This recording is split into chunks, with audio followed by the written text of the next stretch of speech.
Good morning, Malaysia, and welcome back to Bernama Today. As promised, we're going to find out a little bit about what kabaddi is. Of course, on my earpiece in the background, I can also hear people say, what is kabaddi? It's predominantly an Indian game, but which part of India it's coming from, we'll find out more about that. We're talking to St. Arusu, he's the president of the KL Kabaddi Association. Arusu, a very good morning to you. Good morning. And thank you very much for taking time off to be with us this morning. Well, we'll be talking about the Kabaddi Association of Malaysia, which is duly registered as a governing body for the sport in Malaysia. It is registered under the Sports Development Act 1997. So when we talk about Kabaddi, how long has it been promoted in Malaysia?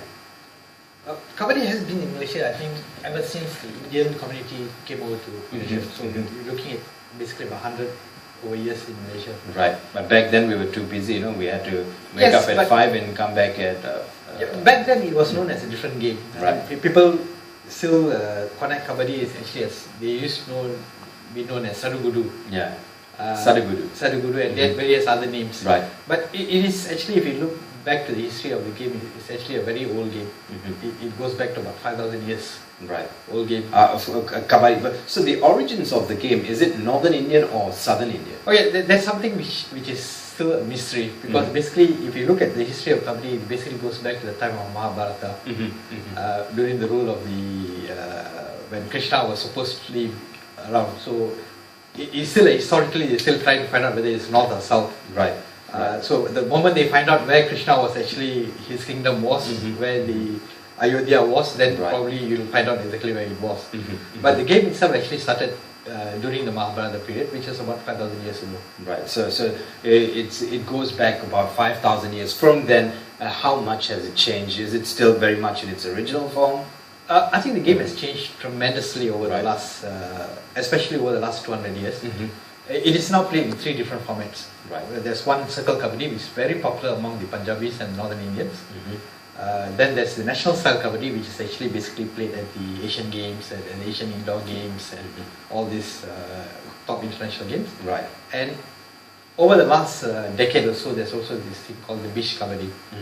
Beach kabaddi? Yes, with everybody going to beach volleyball and beach soccer, and I think someone up there decided, okay, why don't we play beach kabaddi? Right. And it has actually been included in the Asian beach games.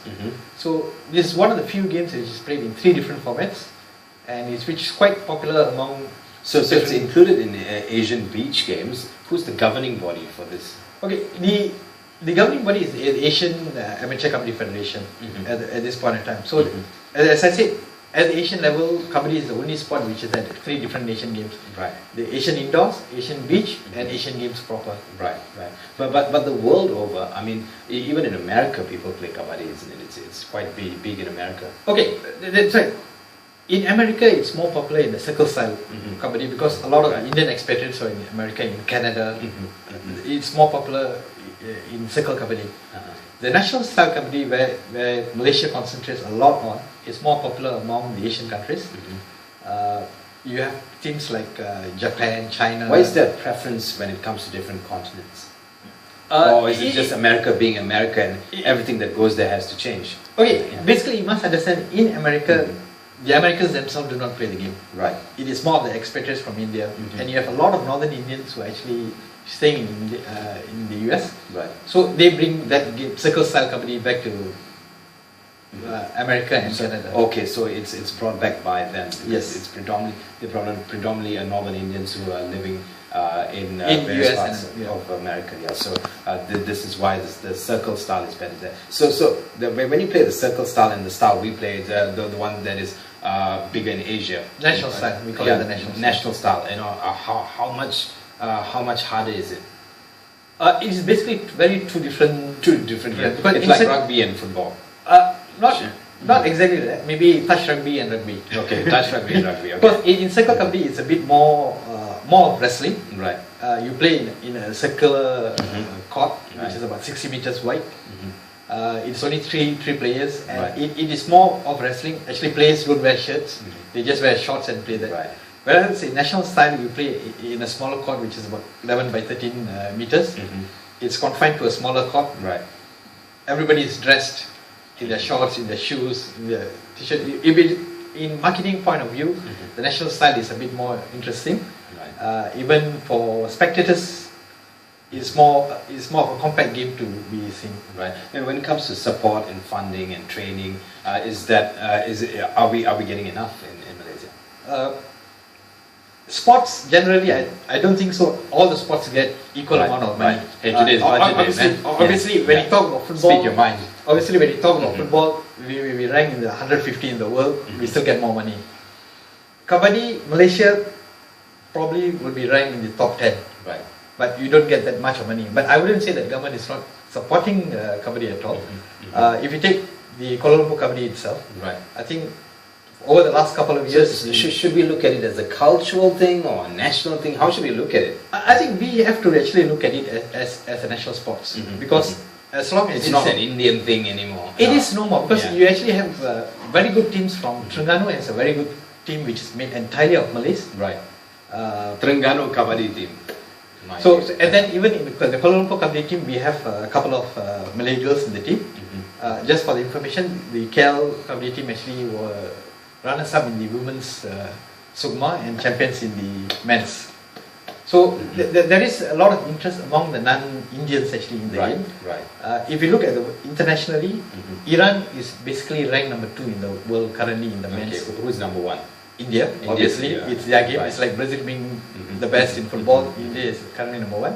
But even them, they are actually having a lot of problems, especially in the women's. Right. With the Iranians, with the Thai girls. They're all rising really quickly. Yep, very quickly, and they are. It's just a matter of time. I think these two teams start beating the Indian women's team.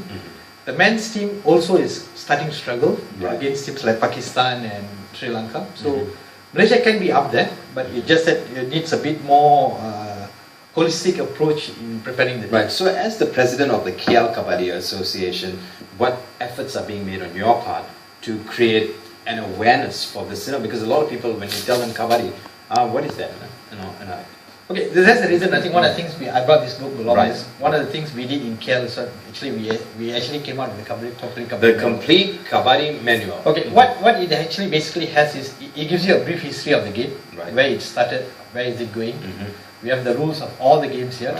We also have a technical guide here, a simple coaching manual for basic coaching. And anything you need, actually, even up to event management of an event is inside this book. Right. So everything you need to know about Kabaddi is in the complete Kabaddi manual. So how do I obtain one of these copies? It's actually for sale. It's about 20 ringgit each book. But I think the knowledge is there is more than that $20. Right. You can actually purchase it from the association. We have our website. You can actually drop us an email to the website. I mean, to promote this, when you go out to promote this and you go to shopping malls, can you just get people to come in and play and find out what it's like? Actually, we have done those kind of things before, but not in shopping malls, but we have done it in fields. We have done it during carnivals of other sports. This has been done. We have also allowed people to actually come in and play.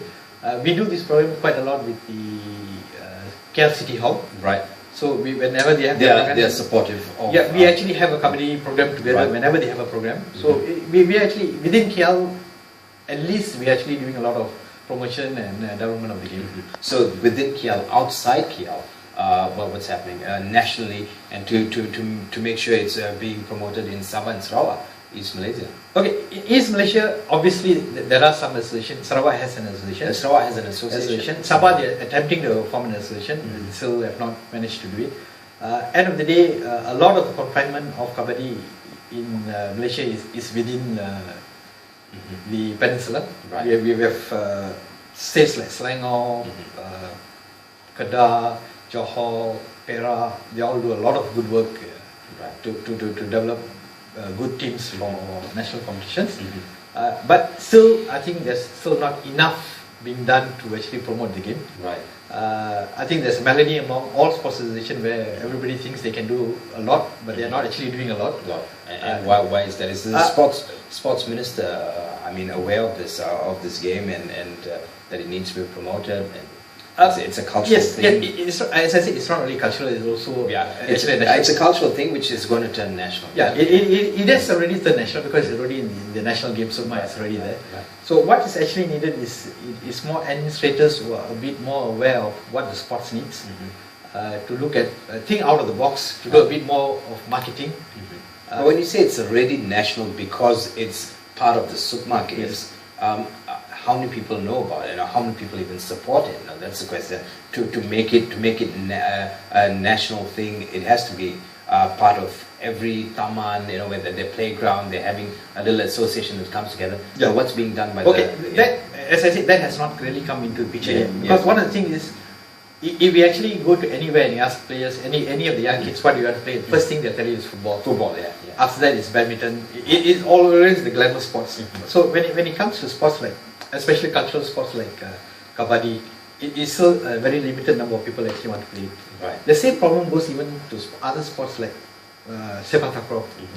It's because not many. It is a national sport. It is a beautiful national sport. But when you go to the youngsters, they just not interested in the game. I think one of these things is also a misconception among people is that when you are a national player in football, they think it's bigger, or a national badminton player is bigger than being a national player in kabaddi or in takraw. We have to change the mindset. Right. I think the sports culture in Malaysia is still very much lacking because we still think that some sports they train less. I think even in kabaddi, you have to train as hard as any of the major sports to be a national player. So that pride must come in among from a younger level itself. So how do you get that pride coming in? Well, what you can do is go to the World Wide Web and get more information about kabaddi. It's www.kabaddi.my, and you get all the information you want. Very quickly, in the next 30 or 40 seconds, your take-home message with regards to the complete kabaddi manual and with regards to the promotion of kabaddi in Malaysia and support for kabaddi in Malaysia. One of the key things I think kabaddi needs to be promoted well is actually finance, and we absolutely see not much support from the private sector. Right. A lot of funding comes from the government. I think especially the private sector has to come forward, assist this smaller association. I'm not talking only about kabaddi, but also the other minor sports, so that at least we can elevate to a certain higher level. And kabaddi is a game which doesn't need any equipments. So it's one of the easiest sports to take up, difficult to master, but with the right support, you can actually move up much better. So the private sector, you need to do your thing and read a little bit about the complete kabaddi manual, or go through the complete kabaddi manual and get all the information you want. And these kind of sports and national sports need to be nurtured and pushed into the future or to the younger generation. So we need your help to do that. In the meantime, thank you very much. It was a pleasure speaking to you, the president of the KL Kabaddi Association. Once again, can we have that website scrolled on the screen? It's www.kabaddi.my. www.kabaddi.my, and you'll get all the information you need about the Kabaddi Association. On that note, on behalf of the Bernama Today team, I'm Jared Ratnam signing off. I'll be back this afternoon with the pre-budget and the post-budget show right here on Bernama TV.